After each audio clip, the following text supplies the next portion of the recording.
आपका स्वागत है आपके अपने YouTube चैनल महाअध्ययन में। वीडियो को लाइक करें और अगर आपने अभी तक चैनल को सब्सक्राइब नहीं किया है तो जल्दी से कर दें। आज हम करने जा रहे हैं हमारे 7th स्टैंडर्ड की साइंस की वर्कशीट और आज की वर्कशीट का नंबर है 11 और आज की तारीख है 6 नवंबर। आपको याद है हम पादपों के बारे में बहुत सारी बातों को पढ़ चुके हैं और उसी संदर्भ में आज हम कुछ और ख़ास बातें पढ़ते हैं। सबसे पहले आप इस पिक्चर को देखिए। पिक्चर काफ़ी धुंधली दिखाई दे रही है। इसमें पेड़ दिखाई दे रहा है जो हमें बिल्कुल भी क्लियर नहीं हो रहा है। इसकी वजह क्या है? इसकी वजह यह है पूरे पेड़ के ऊपर एक येलो कलर की बेल फैली हुई है, जिसकी वजह से ये पूरा पेड़ हमें धुंधला दिखाई दे रहा है। इस बेल का नाम होता है अमर बेल।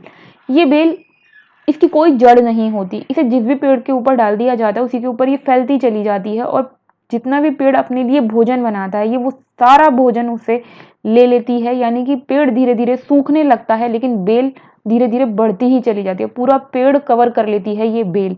तो ऐसे पौधे और ऐसे मनुष्य तो है ही जो दूसरों का भोजन खाता है, कुछ ऐसे पौधे भी हैं और कुछ ऐसे दूसरे प्राणी भी हैं जो पौधों के द्वारा बनाया गया, अपने लिए बनाया गया खाना खा जाते हैं। तो इसे बोलते हैं हम विषमपोषी।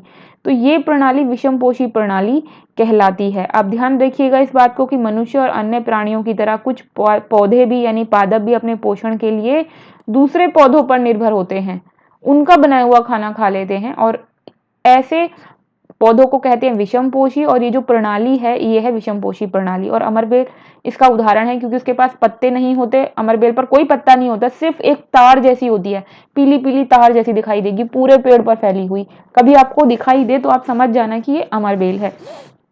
और क्योंकि इसमें बेल में पत्ते नहीं है तो क्लोरोफिल होने का तो मतलब ही नहीं है। क्लोरोफिल नहीं है तो भोजन कैसे बनेगा? तो चलो अब बढ़ते हैं आगे। ये अपना भोजन उस पादप से प्राप्त करते हैं जिसके ऊपर ये फैल जाते हैं। फैल जाते हैं मतलब आरोहित हो जाते हैं, जिसके ऊपर ये बढ़ते हैं। बढ़ने का मतलब होता है आरोहित होना, आरोहण। आरोहित होते हैं, जिस पर ये आरोहित होते हैं वो पौधे को हम बोलते हैं पादप परपोषी। परपोषी मतलब पर मतलब दूसरे, दूसरे का पोषण करने वाला।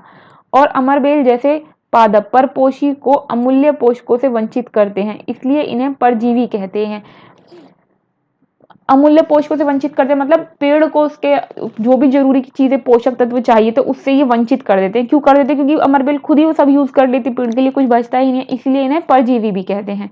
तो आपने ऐसे पौधों के बारे में सुना है जो जंतुओं को खा जाते हैं। आपने जरूर सुना होगा ऐसे पेड़ होते हैं जो जहाँ कीट, कीड़े मकोड़े, ऐसा अगर यहाँ तक कि कुछ ऐसे पेड़ भी पाए जाते हैं इस विश्व में, अगर मानव उनके पास पहुंच जाए तो मानव को अपनी शाखाओं में जकड़ लेते हैं और तब तक नहीं छोड़ते जब तक वो मर ना जाए। तो खैर अभी हम उनके बारे में बात नहीं करें, अभी हम ऐसे पेड़ों के बारे में बात कर रहे हैं कि कीट पतंगे जैसे जैसे ही उनके पास पहुंचते हैं, उनके फूल के ऊपर बैठते हैं या उन पर बैठते हैं, वो पकड़े जाते हैं और पकड़े जाने के बाद उनका मरना तय है। क्यों?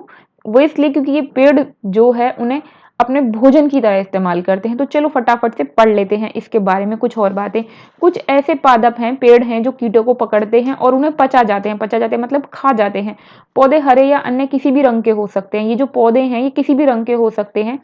ये सामने जो हमें चित्र दिखाई दे रहा है घटपर्णी पादप, इसमें घड़े के समान के आपको हिस्से दिखाई दे रहे हैं। देखो ये हिस्सा है आपको घड़े के समान जो ये दिखाई दे रहे हैं लटके हुए कलरफुल, ये घटपर्णी पादप की जब हम बात करें तो इस घड़े के अंदर छोटे छोटे रुए होते हैं। जैसे हमारे शरीर पर रोए होते हैं ना, ऐसे इनके इसमें रोए होते हैं और वो रोए जो है बाल जैसे होते हैं।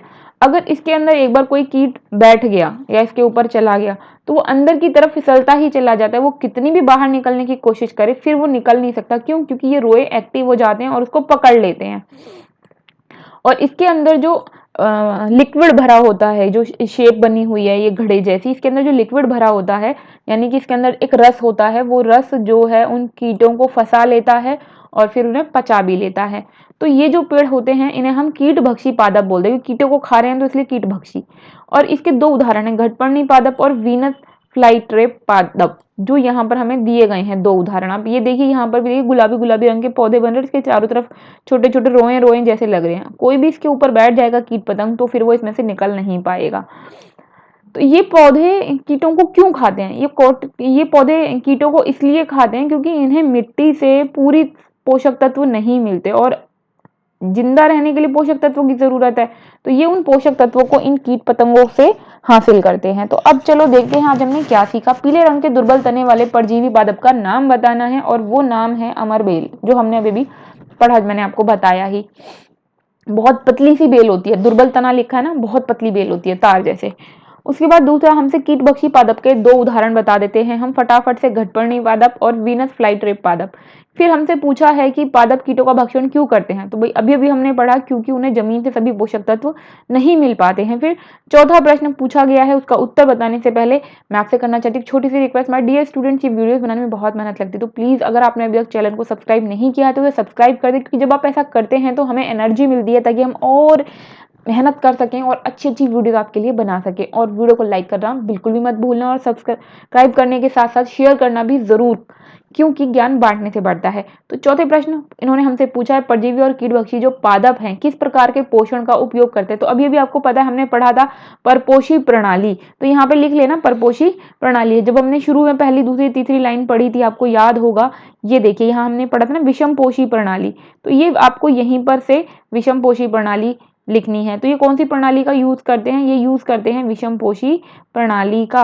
तो आप यहाँ पर लिख लीजिए परपोषी के साथ साथ विषमपोषी प्रणाली भी आपको यहाँ लिखना है। मैं आपके लिए लिख देती हूँ वैसे, ताकि आपको लिखने में दिक्कत ना हो।